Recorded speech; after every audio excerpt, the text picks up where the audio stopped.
After weeks of anticipation, the NATO Summit is underway. Thousands have gathered from around the world here at the Petrilla Music Shell for a variety of reasons. From going vegan to incorporating communism, but mainly to protest NATO and all of their endeavors. No matter what their cause, they're a part of living history.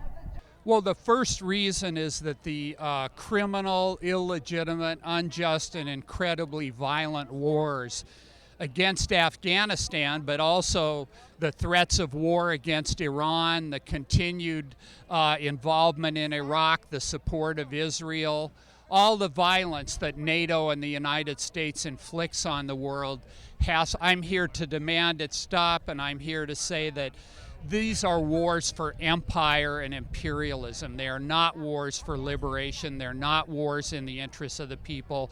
They're wars to enforce and maintain a system of global exploitation. U.S. lives are not more important than anybody else's lives in the world. We think the focus has to be on the victims of these wars, not on what the cost is to us as Americans. We are here to say the wars must end now. That's in the interest of humanity and the planet, not what they are about. They are the greatest purveyors of violence in the world. Our leadership wants to destroy the American dollar and force us to represent ourselves with fake money. And whenever we represent ourselves with fake money, people don't like us, because we're stealing from them. The bankers are saying we should refinance our homes. Well, that's doubling the money supply.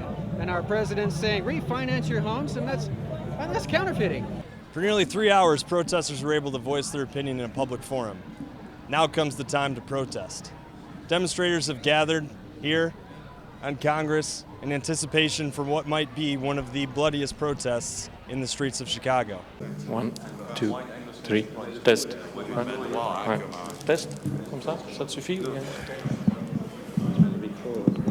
Test. 1, 2, test. Test. Ouais.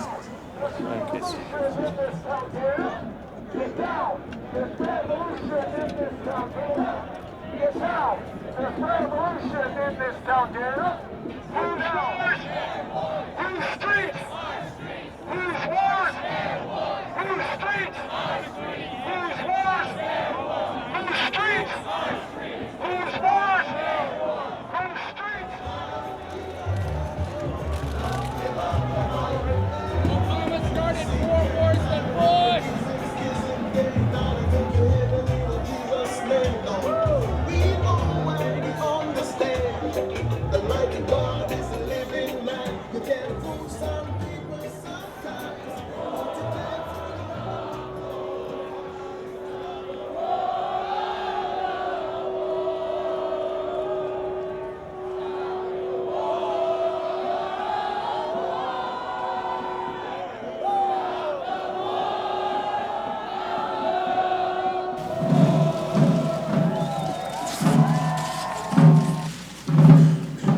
Excellencies, ladies and gentlemen,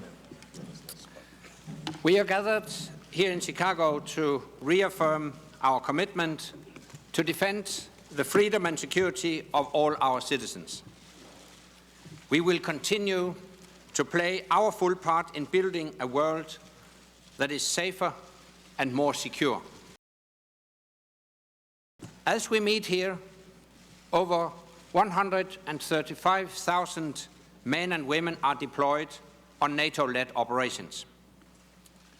Their daily actions have helped to save countless lives in areas of conflict, crisis, or catastrophe.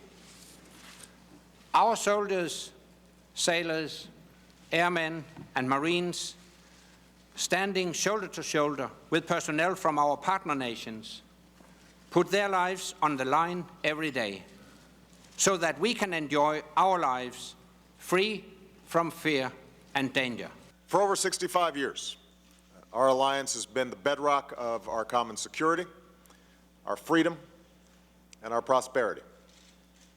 And though the times may have changed, the fundamental reason for our alliance has not. Our nations are stronger and more prosperous when we stand together. In good times and in bad, our alliance has endured. In fact, it has thrived because we share an unbreakable commitment to the freedom and security of our citizens. We've seen this from the Cold War to the Balkans, from Afghanistan to Libya. And that's the spirit that we need to sustain here in Chicago. In these difficult economic times, we can work together and pool our resources. NATO is a force multiplier. The initiatives we will endorse today will allow each of our nations to accomplish what none of us could achieve alone. And we can all be proud that in Lisbon we committed, and now in Chicago we are delivering. Over the next 2 days we'll meet, first as allies and then with President Karzai and our international partners to chart the next phase of the transition in Afghanistan. Thank you to all my fellow leaders and friends who are here. Welcome to Chicago. I'm confident that the next 2 days are going to help to sustain and strengthen the strongest and most successful alliance that the world has ever known.